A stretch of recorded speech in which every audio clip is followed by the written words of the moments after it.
Hey, Tara, jumping in here to let you guys know of a cool event going on throughout June at Streamily.com. That's STREAMILY.com/4kids. You can find autographs from so many actors from these 4Kids shows, some that we've spoken to, some we haven't spoken to yet, some who have never done conventions.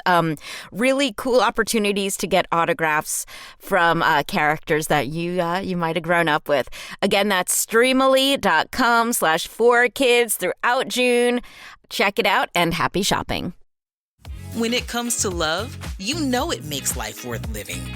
But a truth that's been vocal since day one is love unites. And at Xfinity, we understand love knows no limits. It just clicks. Our largest LGBTQ+ film and TV collection is home to stories that connect. Just say pride into your Xfinity voice remote and tune into all the universal truths that reflect how you love all year long.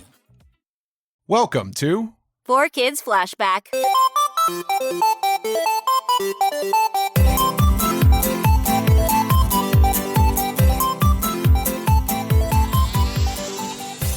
Hello, welcome to 4Kids Flashback. My name is Tara Sands. I am joined by my co-host, Steve.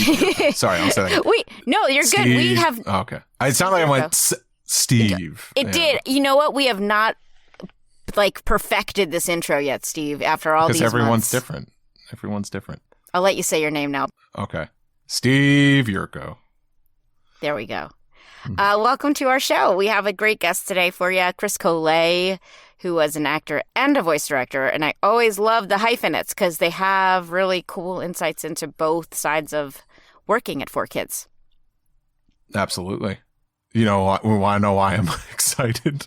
Why are you? Because he directed One Piece. Yeah, Steve has a grin that I wish you could see. I hope I don't hijack the podcast. That's all I'm saying today. And if you think there's some malicious intent in the way I'm saying that, no, I just okay. Please do. I could ask a bunch of questions, and I've been thinking about this one days into it. I'm thinking. I've never wished for a hijack more. I mean, that's a weird thing to say. And that's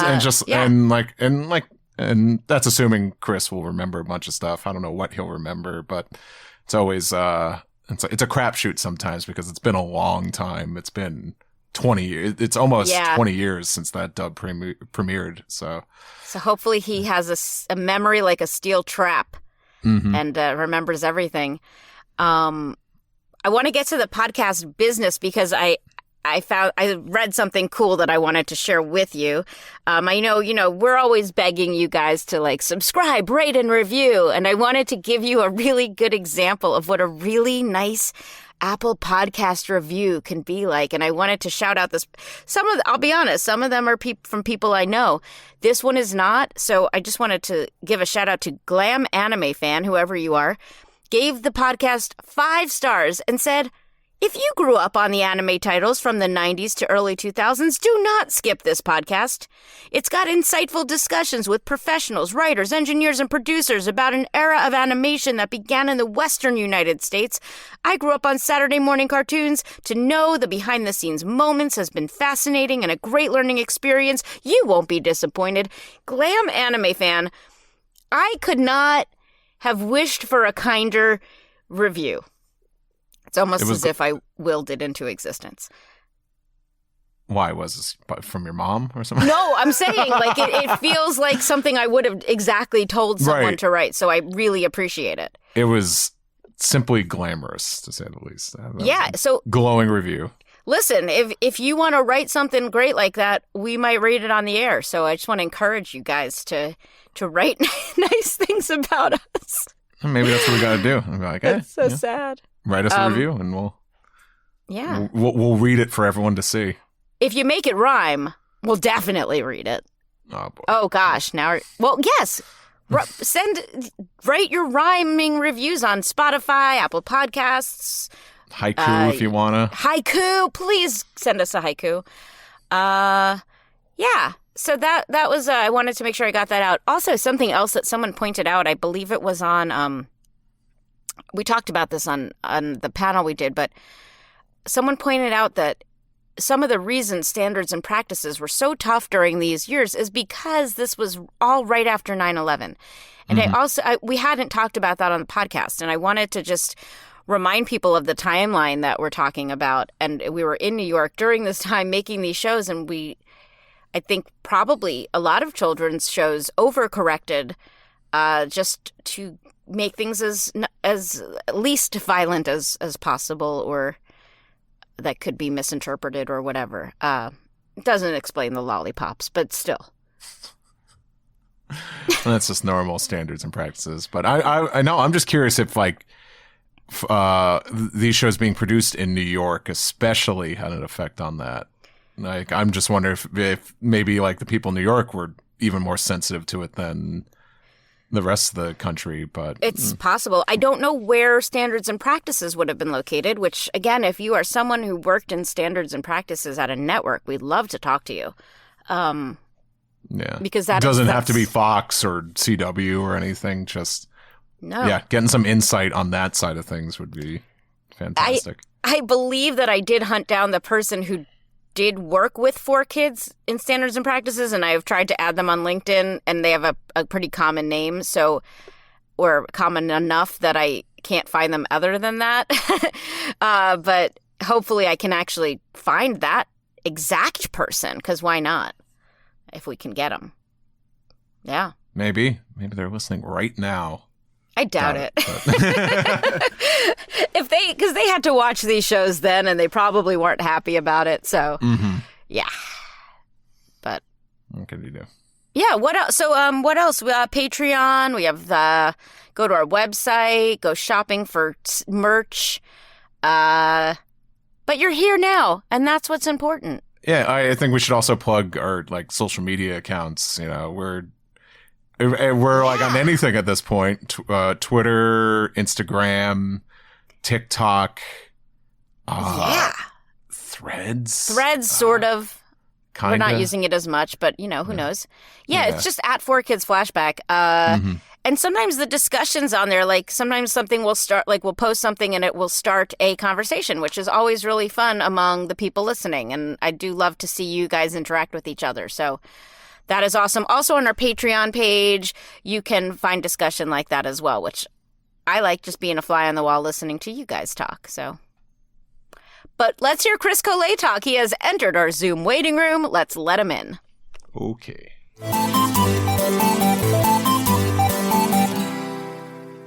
Our guest today is the incredibly talented and kind and nice and smart and funny Chris Collet. He worked on a ton of shows at 4Kids. We're going to try, listen, we've told you before, IMDb, or IMDb as I like to call it, gets things wrong. But Chris was both a voice actor and a voice director at 4Kids. Working on shows like Ultraman Tiga, Funky Cops, Pokémon, Fighting Foodons, F-Zero. Whenever I say F-Zero, I always think of it as like I'm going to say a bad word, like F-Zero, like F-Zero. I can't stand Zero. And G.I. Joe and One Piece, which we'll definitely talk about. Welcome to the show, Chris Collet. Thank you so much. Happy to be here. So we're going to go way back. Yeah. Hey, let's bring it way back, Chris. We're going to infancy. You're crawling around and you're like, I gotta act. Is that how it all started for you? Honestly, I was always a bit of the family class clown kind of thing. So I appreciated that. And I would often do stuff at gatherings or just hanging out with relatives to make them laugh. But the sort of first real step was when I was in grade school. Our school got, I guess it was an elective, but a new teacher who basically started a drama class. And so I fell into that and really loved it. So we did, let's see, Dial M for Murder. We did an act of The Odd Couple. So I had to play Oscar Madison, which was totally fun. Opposite a buddy of mine playing Felix Unger. And then from there, a couple of kids from my school took children's classes at the Strasberg Institute, right? Yeah, we should say, too, you grew up I grew up in New York, so in you had Manhattan, access to great stuff, yeah. Right, exactly. Got to see some shows growing up, but fell into this acting class at, the famed Strasberg Institute. And then when I went to high school, I went to kind of an odd high school. It started in 7th grade. So I left my first school after 6th, and there were kids that were, like out auditioning and doing commercials and stuff. So I fell in with them, and through one of them got the name of their manager. And then, my cousin, my older cousin Mike, was really into photography. So I asked him to, make some headshots for me, which he did. And then I wrote up my little cover letter, put in the homemade headshot and mailed it off to her manager. Wow. And they signed me and started sending me out, with a bunch of different agents, but mostly commercials initially. So I did like, Aqua Fresh toothpaste and Kodak. I did a funny one that unfortunately, they never went with, but it was like, remember all those crazy Honeycombs commercials? Yeah. With the band of kids. But this was like around the time of Raiders of the Lost Ark. So they came up with a character, Honeycomb Hank. So I was basically dressed like Indy, with the safari hat, the leather jacket. But instead of a bullwhip, I had this gigantic piece of honeycomb that I would like throw and knock out the bad guy. That must have been so much fun to shoot, though. Like as a kid shooting that. Yeah. Oh, yeah, it was really awesome.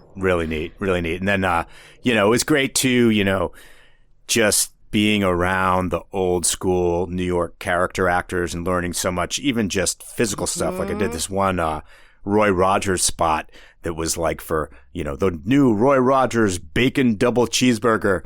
And I had to, take a big bite of this thing and enjoy it. Well, we were there, for like 12 hours. Oh, spit bucket. And so, yeah. So the guy playing my dad who didn't like sort of showed me, how you just kind of fake it by mouthing the burger and kind of shaking your jowls and then, or taking a bite and spitting it out in the bucket, which was another option. But, all those little things that they don't really teach you in acting class. Well, we talk about the New York of all of this. And like, I was a teenager going on these auditions in New York, and you would see incredible people at these auditions. I remember one of my parents came up with me to one of my first voiceover auditions, and Larry Storch was sitting there waiting to audition. And like, neat. Now I didn't know who Larry Storch was, and I'm sure most of you don't. Was he on like MASH or one of? Yeah. He was Corporal Agorn, I think was the name of the Agorn. Yeah.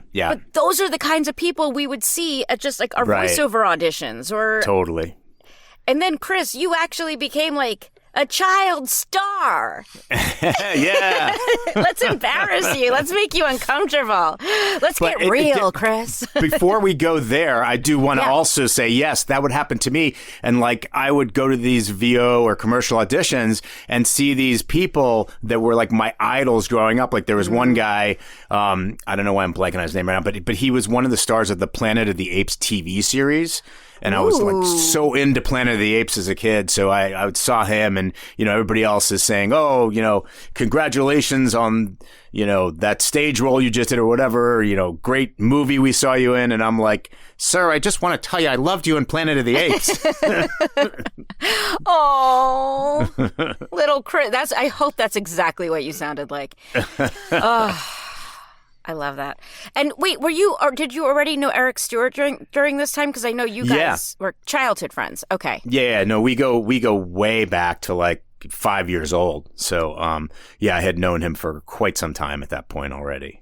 Wow. Okay, so you graduate from commercials and you start going on obviously these like film and TV auditions. Yeah. Where was little geeky Chris must have been so psyched. Yeah, it was great. I mean, part of the great thing about getting into it young is, you don't really know what's going on. It's just sort of exciting in terms of, the pressure of it all or whatever. Mm-hmm. So yeah, it was just fun. And, I took it seriously. I was taking class, I guess there's a couple of ways you can go around about it. You could, go to a formal university like NYU or Rutgers or whatever. But, there was also, sort of older character actor people in New York that just ran their old classes informally. So I went to a couple of those, and that was super helpful too. And then if I had an audition, like I would bring it to class and work on it and make some choices there, and then go in and do it. Yeah, it was really nice. I'm gonna for the people at home, I'm gonna tell you some of the things you should go watch Chris in when you're done. You should listen to this entire interview, but then you should watch Chris in the Manhattan Project. He was in episodes. Oh my God, the after school specials. You should definitely find those. Like Can you? YouTube, The Equalizer, The Hitchhiker, Sleepaway Camp, an episode of The Cosby Show, which I hope you can't find anywhere anymore. Right. No, I know. It can't really talk about it anymore. No, we can't. MacGyver. I mean, actually really before we get into like Funky Cops and, get sidetracked with that, definitely delve into Chris's other work for sure.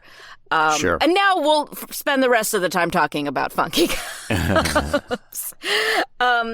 Okay, so you do all this really cool stuff.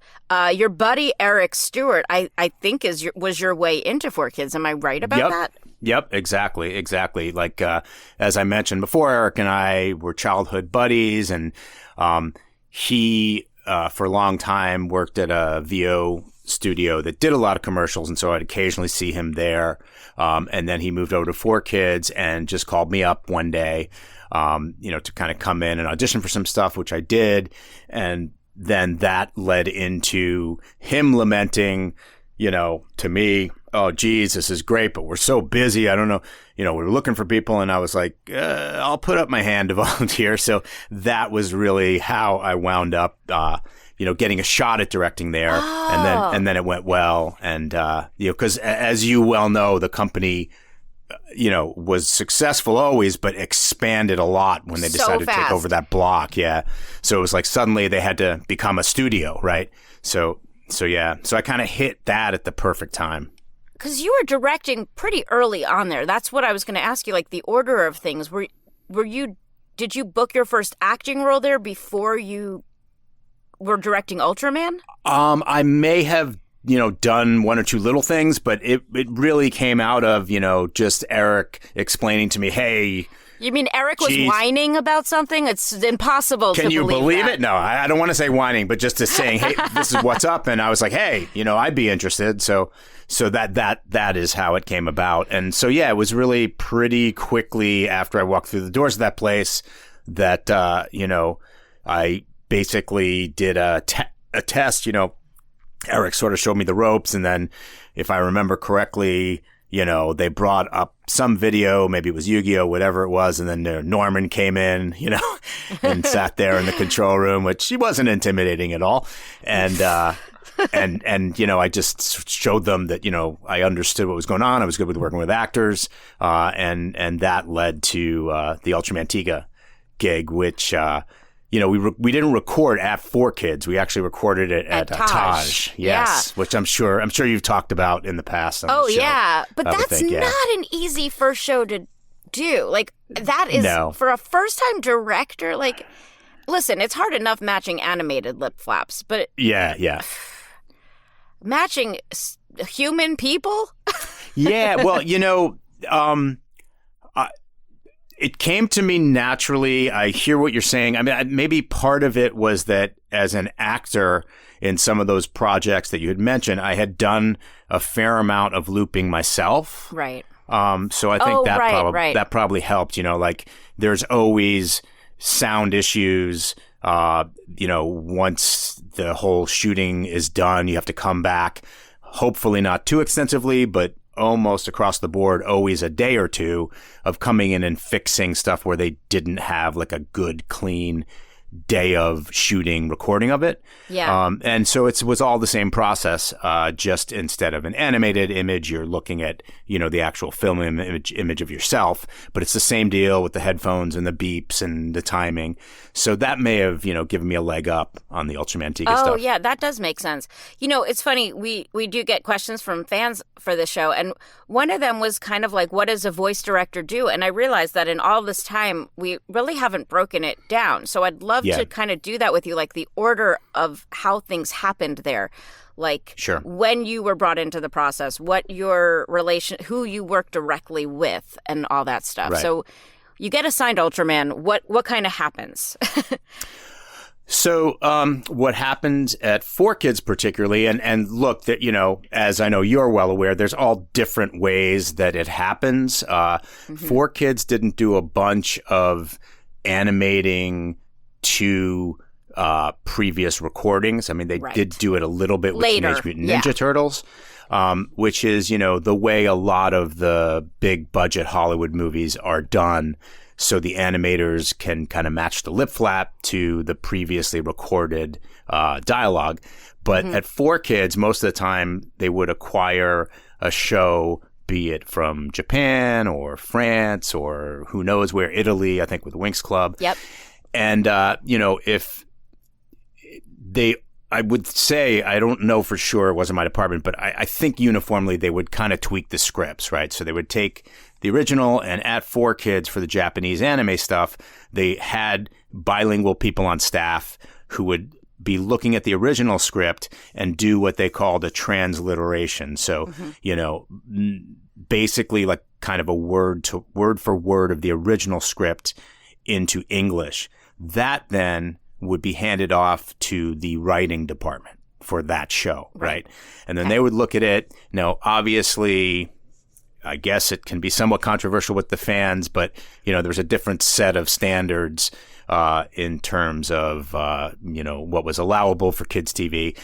So they had to take that into consideration when they would rework the script, and then also sometimes just put things into more idiomatic English, come up with sayings that made more sense to U.S. kids. So that person would rewrite the script, and then there'd be a bit of back and forth probably between that writer on staff and the main producer of each particular show, kind of like tweaking the script. Yeah. And at that point, they would take that script, they would send it off to be time coded, which basically meant each bit of dialogue, somebody would literally sit down and watch it. The most tedious part of the process. The most tedious part of the process, they would literally write down the time that so-and-so began to say this line and the time that they finished it. And that would literally go onto my script, right? So that we all, like we did with the claps at the top of this, we would be able to cross-reference. Because for me, artistically, the most important thing as an ADR director for me, the way 4Kids did it, was you were the context, because you would basically see one actor for each episode at a time, right? Now, when that actor would come in, if you're working on multiple episodes, you jump around, but all you would be recording would be their lines. So they might have a line on page 2 and then wouldn't have another line until page 17. They're just walking in. They haven't gotten to see the whole script. So you're there to give the actor the context of the storyline of the episode. And thank God for that. That to me... Yeah, for sure. I mean, I think that's one of the most important parts. And also, sort of like a conductor, I guess, you're the only one as you're building the episode that has the whole thing in your head, right? Yeah. So, I mean, it's nice because as you've been through, when you come in, when a thing is almost fully recorded, the actor has somebody to play off of because you can play him back what the other guy did. But when you're like the first actor walking into a brand new episode, it's silence, right? So the director is there because the director has a better sense of the whole arc of the episode as it fits into the entire storyline of the season.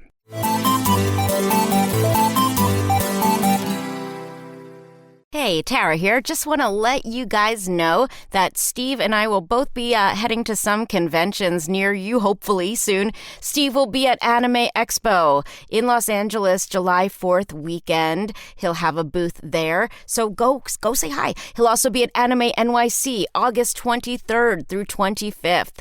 If you want to come say hi to me, I will be at Tokyo X, June 15th and 16th in Houston, Texas. Anime El Paso, June 22nd, 23rd in El Paso. HypeCon in San Francisco, June 29th. The Long Island TCG Show, July 14th. Heroes Hideout in Albany, New York, September 28th. And we'll both be adding new stuff soon. You can also head to our social media accounts for more of this information. I'm at Tara Sands VO. Steve is at Steve Yurko. And I hope to meet you in person soon. When it comes to love, you know it makes life worth living. But a truth that's been vocal since day one is love unites. And at Xfinity, we understand love knows no limits. It just clicks. Our largest LGBTQ plus film and TV collection is home to stories that connect. Just say pride into your Xfinity voice remote and tune into all the universal truths that reflect how you love all year long. So you were involved, I assume, for like Ultraman with someone like John Kalish or Mike Pecorello. So were you talking to them on a daily basis? Were they popping in and out, or were you really left alone once the script was? It was a little tough, like, you know, literally because of, I mean, it was only a 4-block difference. Yeah, but it still. wasn't like Kalish could pop out of his office, which on One Piece he could, right? Right. But with Ultraman, I was at a different physical location. So usually what would happen, and I would say probably this happened with every show, once they had a script they were happy with and they handed it off to the director, they didn't nitpick too much till I had, or whatever director had recorded the whole thing and sent it back to them. Mm-hmm. Then at that point, you would get a corrected set of notes on what you had done. So oftentimes an actor would come in to record episode 25 before you got started. Hey, great to see you. We have to do 5 fixes in episode 23.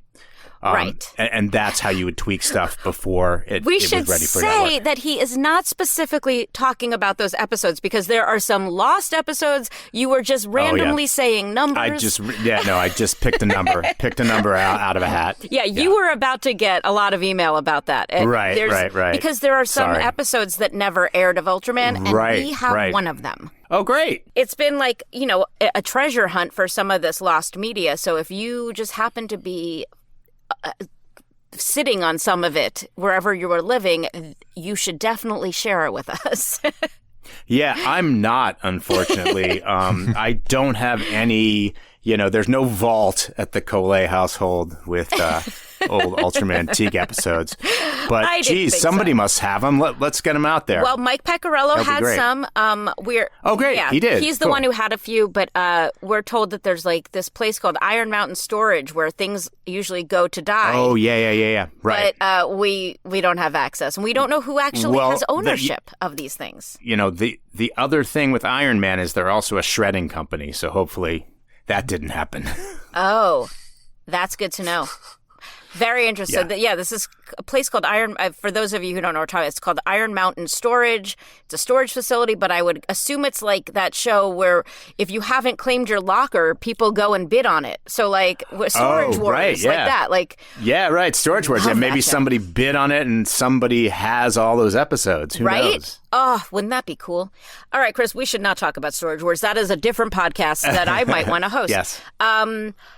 So after Ultraman, and we can talk about that more if there's anything specific you want to talk about, because I know Steve is dying to get to One Piece. I think you went to Sonic after that, or maybe you did the second season of Yu-Gi-Oh, I know, right? Yeah, I jumped around, and honestly, it's hard for me to remember. You know, I would sometimes cover for people, so then I would be directing, you know, say Sonic for a couple of weeks, and sometimes I was on the show for a while, then they'd move me to something else. I think like the main ones were Ultraman Tiga, One Piece, that second season of Yu-Gi-Oh, and then I guess the first season of we had Winx Club for a while. Okay. So I did that. And like once in a while you would jump into the booth. How was that decided? Like you played you played Tetsuo Shinjo in Ultraman Tiga. Like how did it work out? Yeah. Because again, you didn't want to be somebody who was like, hey, I'll cast myself, and I know you, and I know you're not that kind of person. So yeah, no, and it wasn't ever that. I would always have to audition and be selected, unless it was like Walla in the background or like a single. I'm looking at Villager line. A and Fighting Foodons, and you were amazing. Right. Yeah, thank you so much. Thank you. Yeah, so that kind of stuff. If something was missing, I would just jump in there. But the larger roles were sort of traditional, the auditioning and getting them. Right. Okay, so you're jumping around from these shows. Somebody had a question about like what it was like to take because for Ultraman you were the first director from what I remember, but like Yu-Gi-Oh, you took over for Eric. Yeah. How does that transition work? Does he sort of walk you through? Is he sitting in on some, or is he just like, you got this, go for it? Yeah, I mean, at that point, I think it was really a you got this, because, as I said, I had seen him, watched him do it, knew the show, so at that point I'd already directed a bunch myself. So they just sort of handed the reins over. If I ever had any questions, any contextual questions, I could reach out to him, but it wasn't like he was, sitting behind me for the first 3 weeks or something like that. I took over for him because he was busy. He had to move on to another show. So yeah, he wouldn't have had time to babysit me anyway. Now, as we like tiptoe into the Yu-Gi-Ohs and One Pieces where a lot of edits were happening, were you aware of all like the censorship? Because at the time I didn't know. I was getting the final version of it, like as were you. Right. So were you aware of all this stuff going on and all the unrest at home about Well, I mean, I didn't know about all of the unrest, but I was aware simply because, the 4Kids facility housed all departments, and I was friendly with everybody. I'd walk around and say hi, and there was a whole graphics department, and I would poke my head in and literally see somebody changing the Japanese characters on a ramen shop sign into English, and so I knew they were tweaking stuff, and once I would just be having conversations with people, and they would tell me, I didn't know the manga at that time. So somebody would say, oh, Sanji's cigarette, they turned into a lollipop. And so I knew they were doing stuff. I knew why they were doing it, but I didn't know that some people were upset about it. Right. Like we were kind of kept away. Not that I don't think it was a strategic thing, but we just didn't know because we were not on the message boards. Right. Yes. Right. That leads us into One Piece.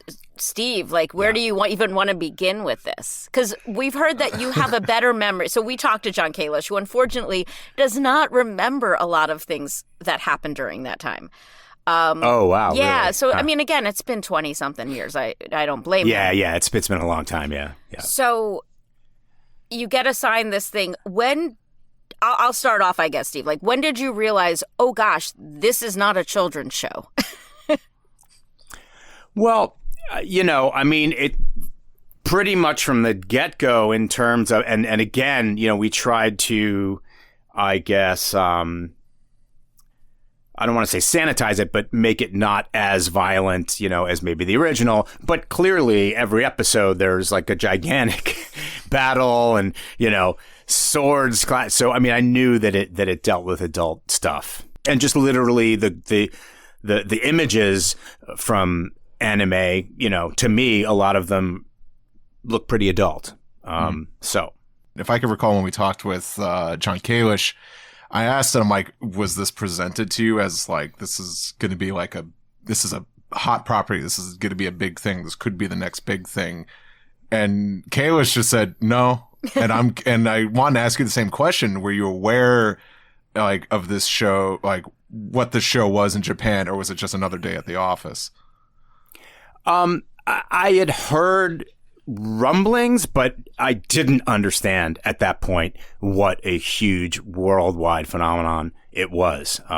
Now, this is again 20 years ago, so I don't know that it was as popular everywhere else, but I don't think I realized, how iconic it would become at that time.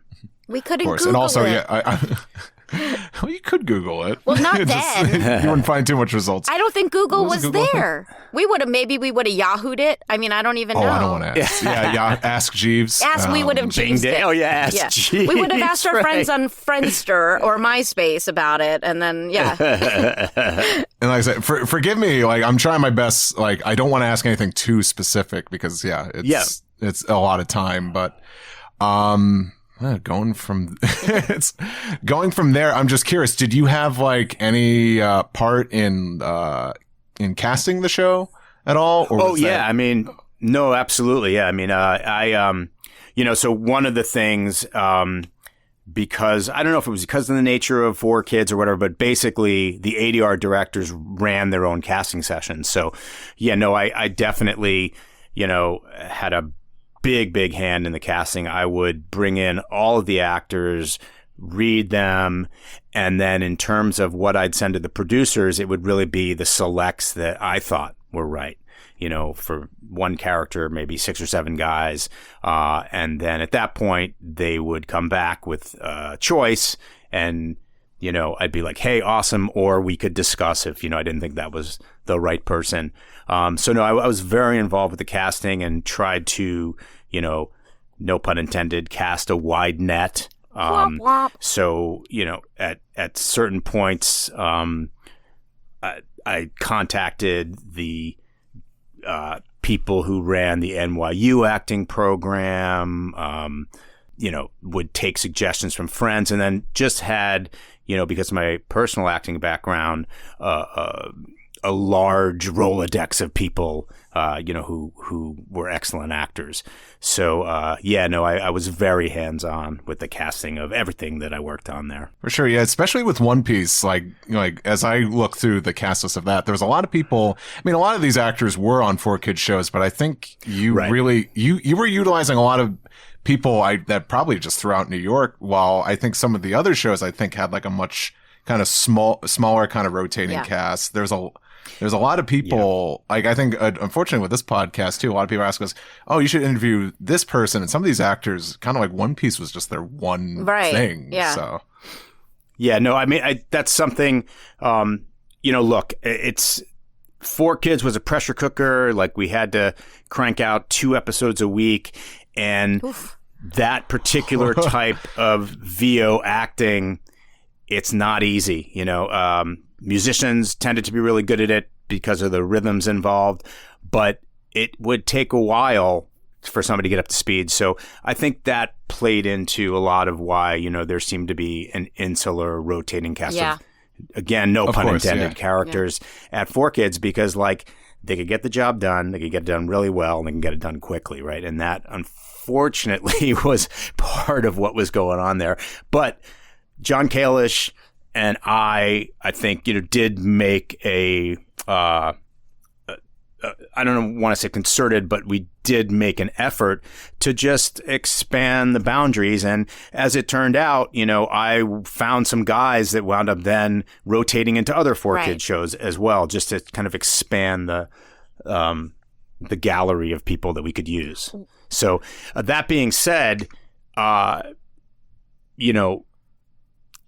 Kalish and Norman were willing to spend the extra money, because when somebody's coming in totally green to this, a session that might take a vet, half an hour, you could be there for 2.5 hours. It takes a while to learn the ropes. Yeah.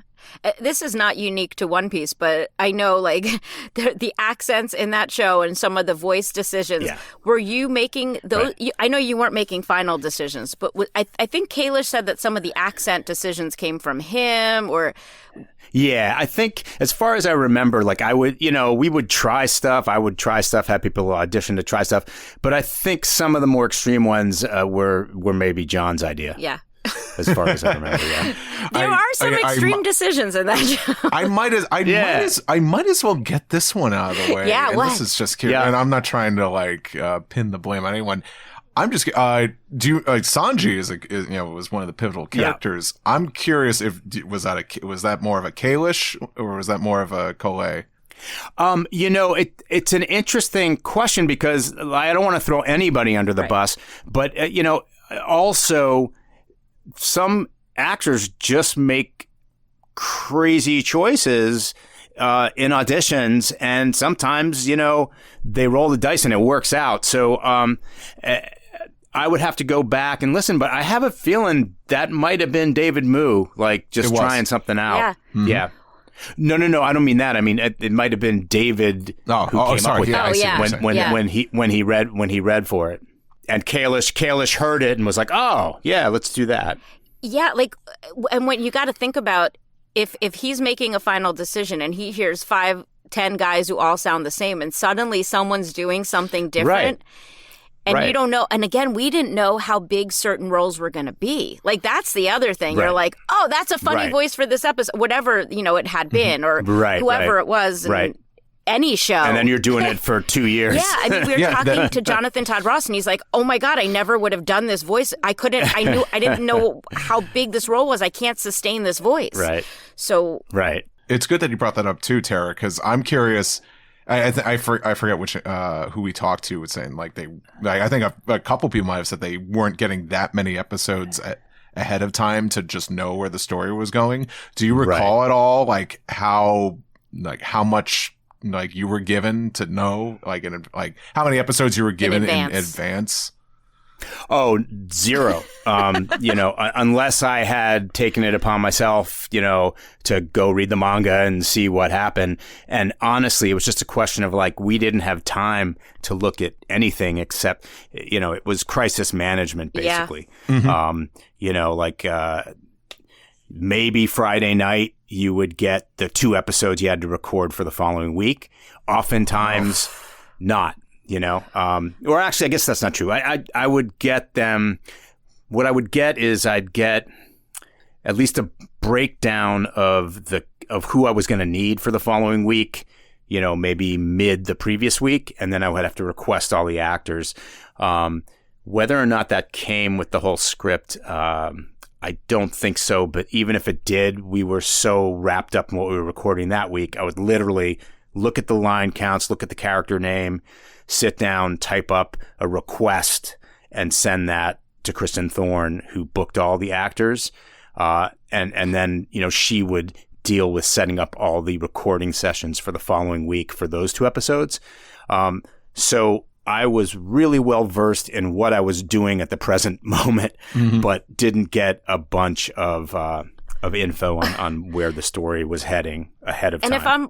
But that's kind of fun, it's sort of surprising. If I'm remembering correctly too, One Piece was one of those shows that had a ton of additional male characters, and then you didn't know who was saying what, and the scripts were not always accurate, so you'd be like, wait, is that the guy in the red shirt? Right.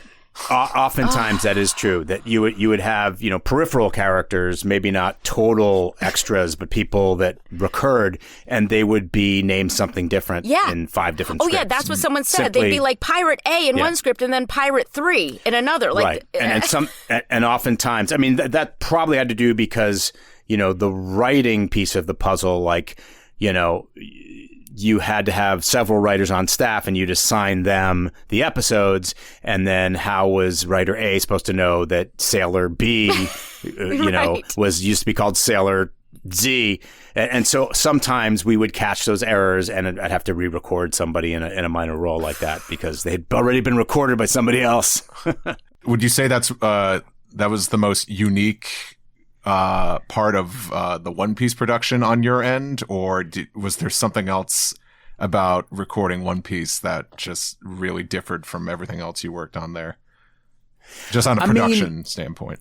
It was just, I wouldn't say production wise it was that different, but geez, it was a lot of fun. I mean, what great characters, and it was just a joy to bring all those people in and sit back and watch them do their thing.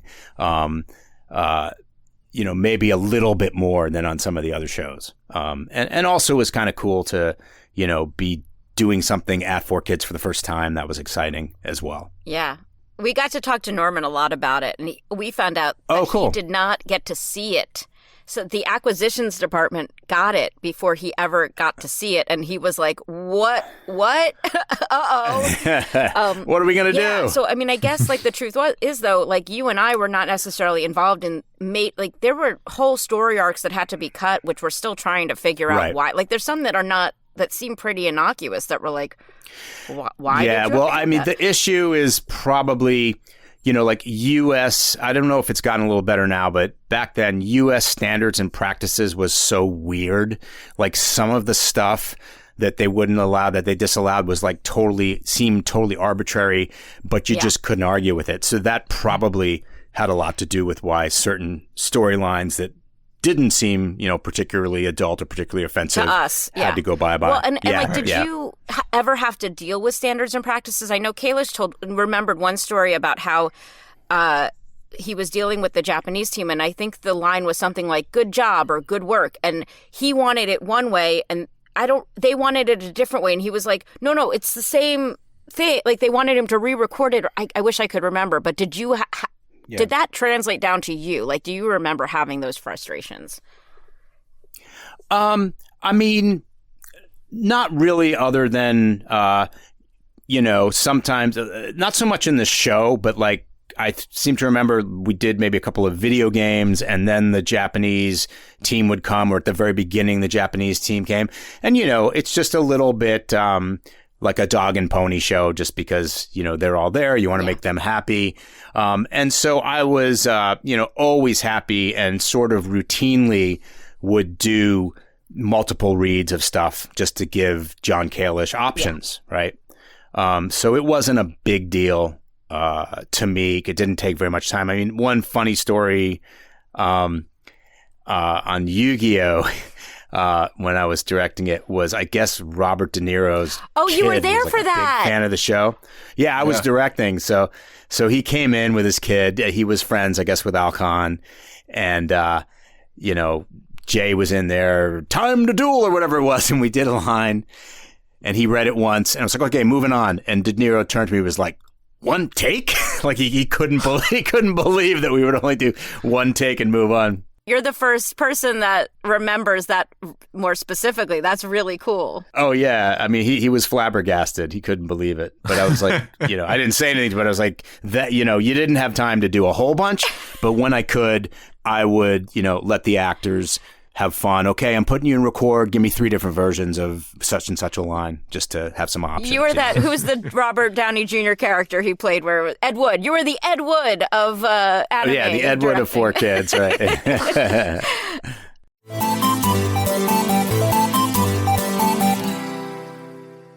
Do you recall what writers you were working with on One Piece?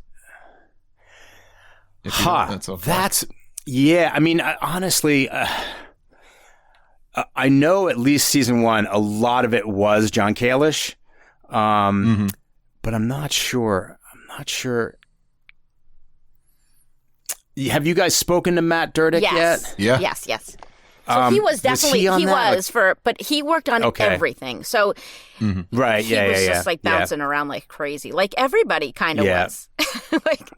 Yeah. No, that is true. Yeah. So I will ask it because I feel like the credits on the One Piece stuff, they barely changed. But were you the solo director for One Pice, or did anyone else ever take over for you? You were the whole way through. It was me. Yep. You're the guy. I'm curious. What was like when 4Kids, when the license? Well, I don't think it expired. I think they just gave up the license. Do you remember that time? And what that was like? Or was it just like, we're done? Yeah, I mean, again, I don't think anybody realized what we were dealing with in that sense. I was never privy to those types of business decisions. I remember, Pokémon going down, and when that got pulled, that seemed to be a big deal around the office. But with One Piece, I I want to say I must have been gone by that point because I don't remember being around when they surrendered the license.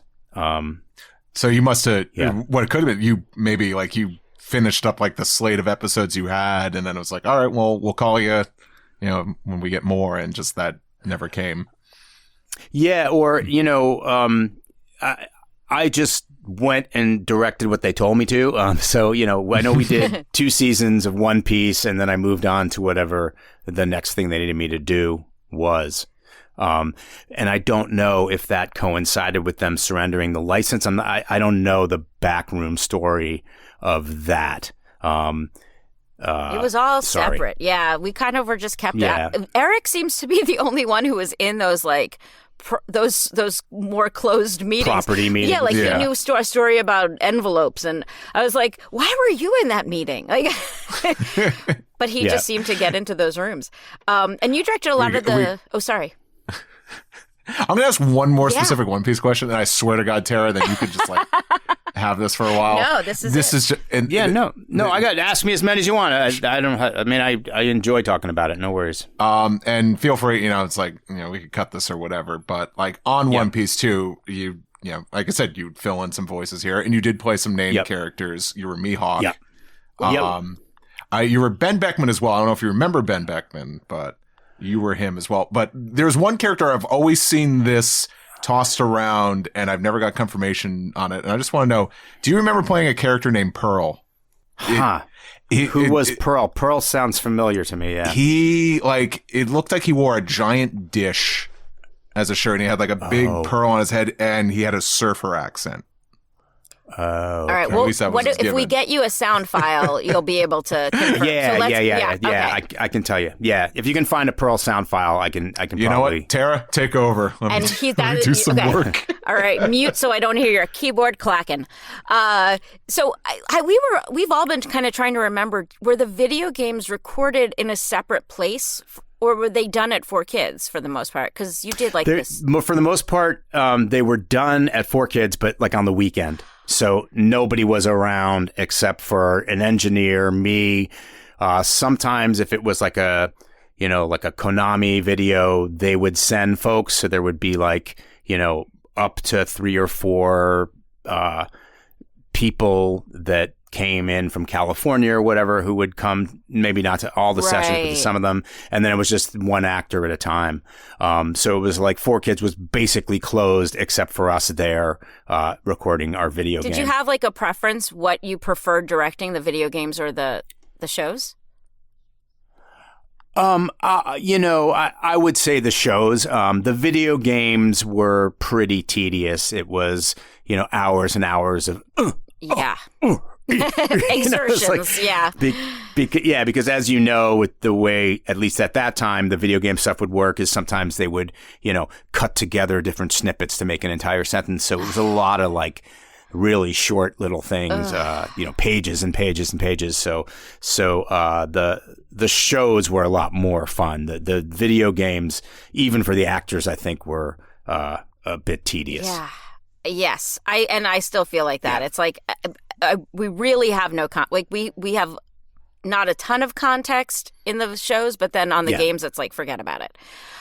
Yeah, and then sometimes you hear it, you'll hear a read in a video game that you're playing, and you're like, oh, that inflection doesn't really make sense. Yeah. But it's like, how was the actor supposed to know? They're just looking at a sheet with a million different and even as the voice director, you don't have that context. You're given as much information as we are. Right. Yeah. No, that is true. So the difference between, as I was saying before, how I feel that one of the most important things being an ADR director is being able to fill in that context. When you're directing that type of video game, it's super hard for you to as well. Because it's just random reacts, a lot of it. Someone we like to talk about on the podcast, and I don't know how much you directed her, is Maddie Blaustein. Because people are just, because she's not here to tell the stories. Did you have a lot of experience directing Maddie? I had a fair amount. I filled in for Pokémon quite a bit, early on. When Eric maybe had started doing Yu-Gi-Oh. I worked with Maddie, for, I want to say at least 6 months. But yeah, she was awesome. Oh, what I'm trying. Oh, so you directed her as Meowth, which is really cool. Yes. Yeah. Yeah. And probably in Yu-Gi-Oh too, as I guess Grandpa. I think she was. Oh yeah, that's right. Yeah. As Grandpa as well. But my main memories are doing Meowth sessions like late in the evening. Yeah, we have to compile at some point stories about Maddie, just fun stuff because she was awesome. Just so talented, and just so sad that she's gone. Yeah.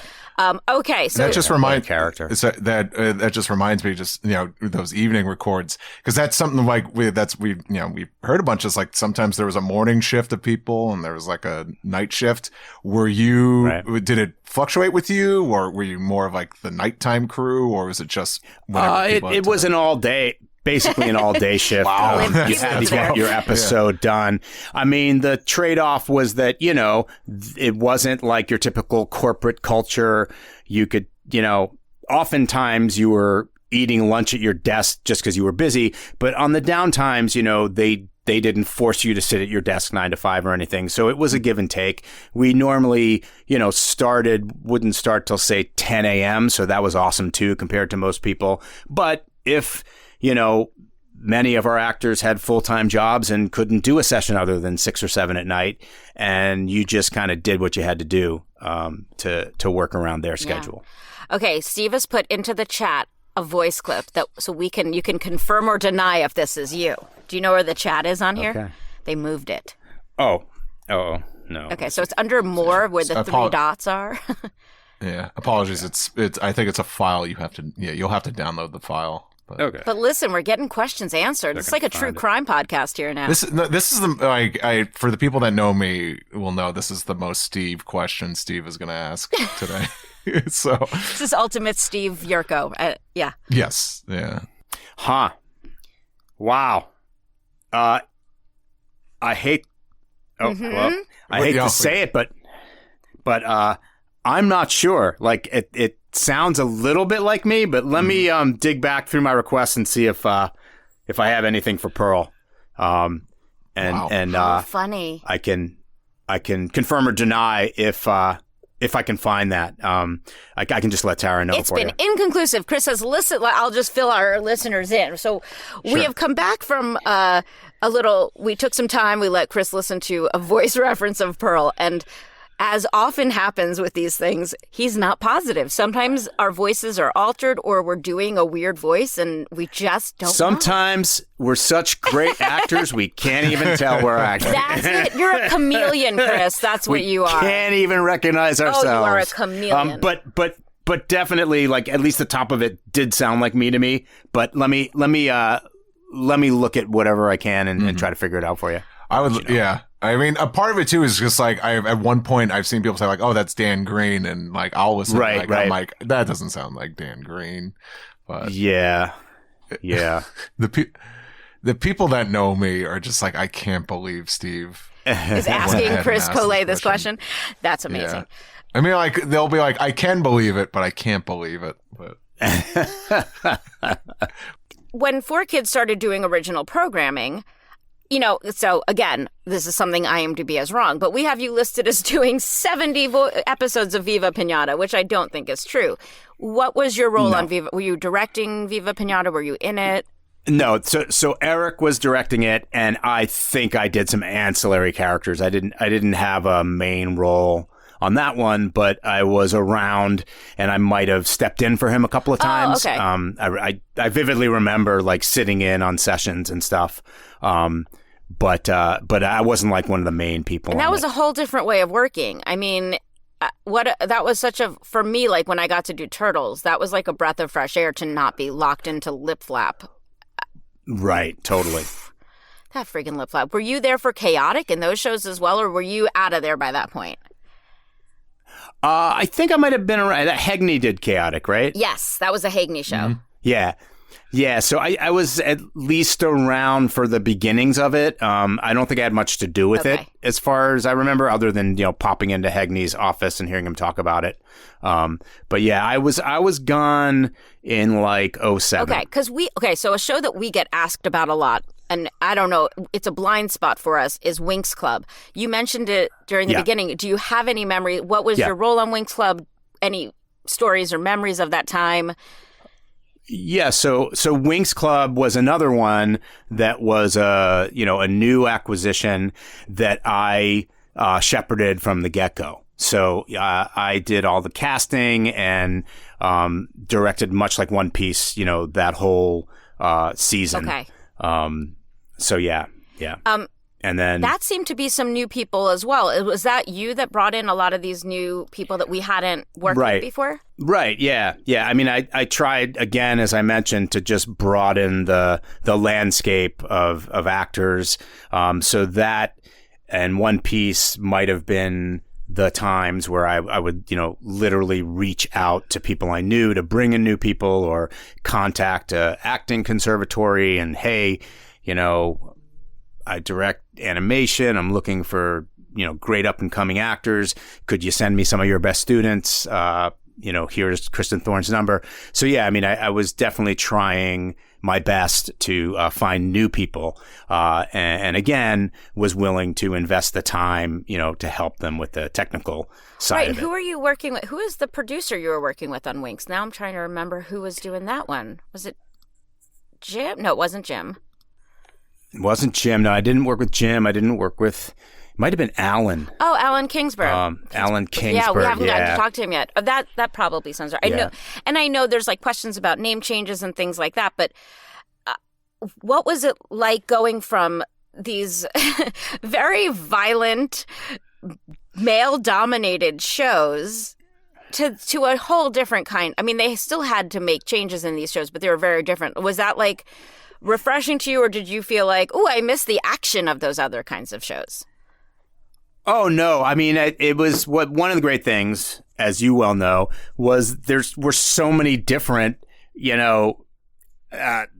genres and I mean, everything from funky cops to fighting foodons. I just embraced the insanity of it, and it was perfectly natural and totally fun to go from, such a action-packed show, like One Piece, and then just be dealing with magic and fairies in Winx Club. It was a lot of fun. And then it was also fun just to see the breadth of talent of all of you guys. So many actors there could easily step from the one to the other and do a completely different characterization. And that was cool. Yeah, I mean, I'm sad that I left New York in 2005. I'm sad I think I auditioned for Winx, but I wasn't there for the boom of the female-driven shows, which is kind of a bummer. Yeah. I was playing the little boys instead. Right. Mokuba. Help. Yeah, that's all I said. And so after your time at 4Kids, have you gotten to direct again, or do you miss it? Is it something you'd like to get back to? Should we put that out there? Yeah. Oh yeah, for sure. Yeah, no, I would love to. I mean, I've made some attempts. I've contacted some video game companies out here. But yeah, I would love to be back doing that again. What happened with 4Kids was they expanded greatly and then they contracted greatly. Fortunately, my wife had started our own business, so I was able to kind of transition into that and did that for about 12 years. But then both of us were missing the artistic side of things. So we relocated from New York back to Los Angeles, where we'd originally met, with the, intention to get back into the biz. Unfortunately, we arrived a few months before COVID. I know. I remember that. So it's been... Yeah, and then the strikes, So I haven't made much headway, but no, definitely, I'd love to get back involved. Chris is available for acting and directing. I'm available. Everybody. And for conventions. Yep, for you done your first convention yet? Well, I've done conventions for horror, for Sleepaway Camp. So Sleepaway Camp had its 40th anniversary, which is kind of insane, last year. So I did a fair amount, and we reunited a pretty good chunk of the Sleepaway Camp the original Sleepaway Camp cast, which has been wonderful. Like I haven't seen these guys literally in 40 years. Some of them, some I stayed in touch a little bit, but it was awesome. It's like, you know, that really good friend of yours where you don't see him for 20 years and you just basically pick up where you left off. Oh. So that's been awesome. But I am about to do my first anime con in Albuquerque in about a week and a half.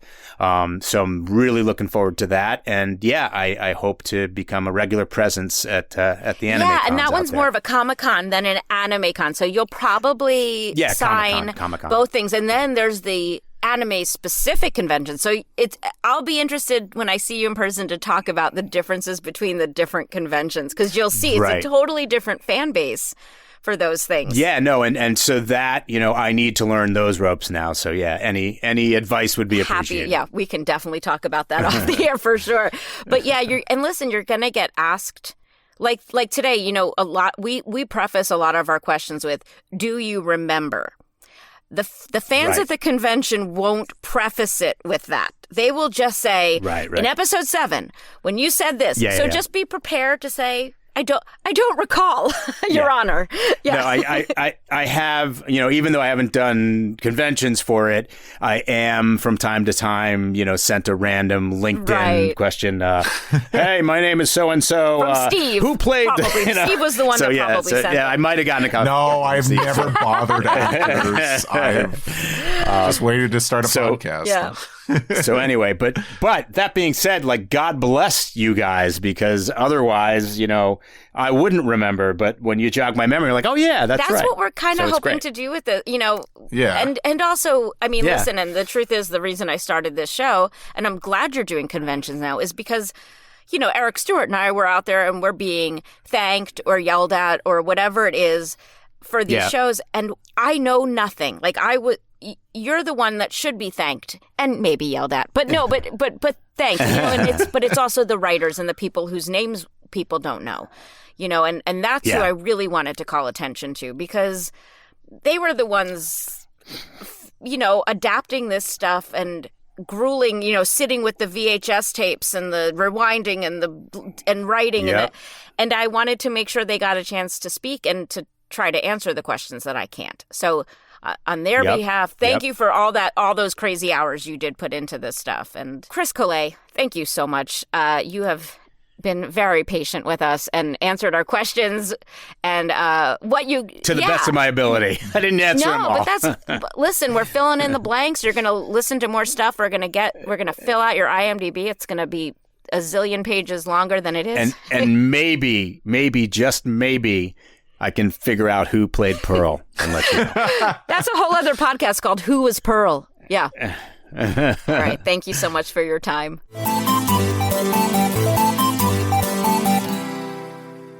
Hey, Tara Sands jumping in here.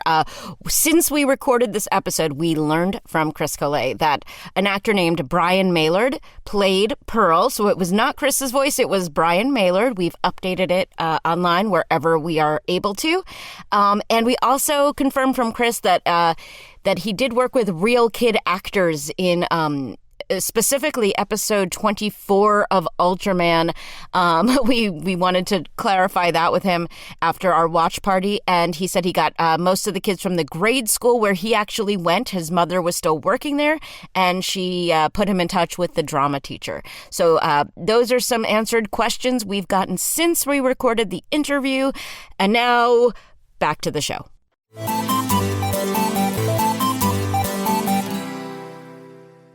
Aw, what a nice guy. I hope I get to be voice directed by Chris again. He was very good at it. I hope he gets to do it again. Full circle, yeah. Full circle. Like, what do you remember? I guess, like, Ultraman would have been the first time you worked with him under director. Yeah. As a director. Honestly, I remember he was Eric's cute friend. I was like, who's your friend? He's so nice. It's like he's going to be directing you tomorrow. Or something. Right. But I do remember, I'm glad we confirmed that it was all done at Taj, because I couldn't remember that. So that was, now we know. That still must have, I hear so many timelines, and I know the Ultraman Tiga dub debuted in late 2002, but I'm like curious, because if it was still at Taj, like how early were you working on that? Because Well, it's also because they had, in 2000, I think they just had so many shows and they were still expanding. So like as they built another, I mean, I don't, you're right. I don't really understand which studios were done when, but I think that was also just a time when there was so much production.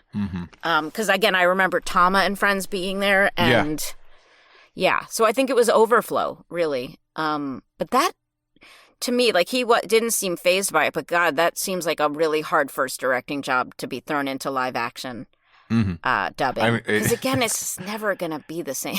When I think about that, geez, like Ultraman live action dub, Yu-Gi-Oh, a dub that's focused on the mechanics of a card game, and then One Piece, where you got to cast like sometimes at minimum 50 background characters. Yeah, and Sonic. We didn't really get into Sonic, but he worked on the Sonic games and on the show. That's right.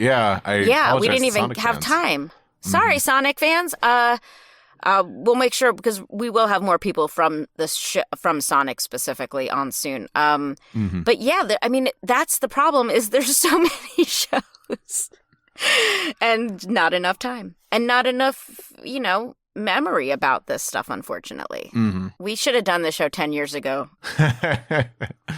Well, yeah. I'm kind of glad I'm doing this now. I've matured a lot more, and I don't think you want to. Maybe we wouldn't have worked together if I had done it 10 years ago. Probably not. I mean, you would have been too ornery about all of it. I think I think I would have been asking too many specific questions. No, I think I'm kind of glad that working entertainment myself has kind of like humbled me a bit, or kind of just at least like, especially doing this show, looking at some of the choices made. I kind of say to myself now, I'm like, oh, I get it, Yeah. And well, a teenager can't be expected to understand that. No, that's why they that's why they were complaining. And that's why why you were complaining. That's why I spent my time complaining about 4Kids instead of like getting a life. But I'm not saying cause like the One Piece dub, like trust me, I'm the person who's aware of so many of the changes that were made. And I'm not saying like, no, this change was, I wouldn't say like this change was justified, but it's more like, Chris mentioned, like just sometimes like standards and practices just had like a really just like they had to use the phrase, they had the standard that was you wouldn't think would be a thing, and or you caught them on a bad day, or I kind of just someone's filling in for someone else and doesn't want to lose their job, so they're extra harsh on something, or they don't like anime, or who knows? It's a million reasons. Just being involved in productions, it's like, I get it. Especially just hearing with just like how, like, I think it's like with Chris, it's the first time I've heard like a number kind of like attached to like the week. two a week. 2 episodes a week is insane. That's insane. Yeah. I mean, I would guess that that seems more than, I mean, I think he's remembering correctly, but again, maybe there was also like some pickups during that, and then maybe one of them overflowed into the next week, because we also did have to do those pickups when we first got there. That was the first thing you always did was, and sorry, to explain, a pickup is like if you had done a previous episode and there was a rewrite, you would then do a pickup of that line. So that was always the first thing we did, because those were earlier episodes. And we did record in order, which thank God for that, because that would have been a nightmare if we were recording out of order. Well, now it wouldn't surprise me. We talk about those uncut dubs so much. I wouldn't be surprised if those the uncut dub recordings just got, thrown in there during that, and you're just like, all right, Yeah, and you know what? We didn't ask him if he remembers at all recording a One Piece unedited, and I will email him that question. Sure. My guess is he doesn't, because no one else has. Yeah, because except for one person, but I don't think it happened. Yeah, because I don't either. Because I think it might have been Norman's episode we talked about. It's like, I think we entertained the idea of kind of doing an older dub, but we just decided to just stick with doing the Saturday morning one. So, if I could recall, I could be wrong. We've done. Wait, I'm sorry. What do you mean by an older dub? I thought I just sorry, like for an older demographic. Oh, an older demographic. Yes, because and even Waldo, who we spoke with, who was in the home video department, did not remember doing One Piece. Right. So, we're gonna stick with that. It didn't happen until we have definitive proof that it did. to be continued. Like this episode, like next week, you could come back for more. If right now you were like, I need another episode without ads, and I want an episode that not everyone can hear ahead of time, a week early, what can they do? Well, you go over to Patreon. .com. Patreon, Patreon. / You're welcome. 4Kids Flashback. Well, no, Patreon.com / Yes. Oh, sorry. I'm just continuing off of what I said. Oh, sorry. I realized we never spelled it for people. Maybe these people are terrible spellers, and then this whole time they've been like, I want a Patreon subscription, but I don't know how to spell. Well, I'm curious who opens an internet browser and just goes / this, but... Yeah, you're right. Okay. Patreon.com / 4Kids Flashback. It's the number 4, by the way, if you weren't made aware. Go there. Yeah, if you want to, kick us some $5, that gets you next week's episode early, ad-free, and then plus, we want to put some more bonus content on there, just to make it, a cool place to be. Yeah, and also check out if you're into like the theme songs and seeing behind the scenes stuff and all that other cool extra stuff. We have a YouTube page you should check out. It's just do the @4Kids Flashback and our page will come up. And yeah, it's really filling up. Like we have a ton of stuff up there that I've just been digging up when I can. So check that out. And you guys are really nice for listening. Chris Collet is really nice for being here. Steve, you are really nice for co-hosting this with me for this long. And I'm going to stop giggling because we will catch you next time. 4Kids Flashback is a production of Maji Media, hosted by Tara Sands and Steve Yurko. Producers are Zach Logan, Tara Sands, and Steve Yurko.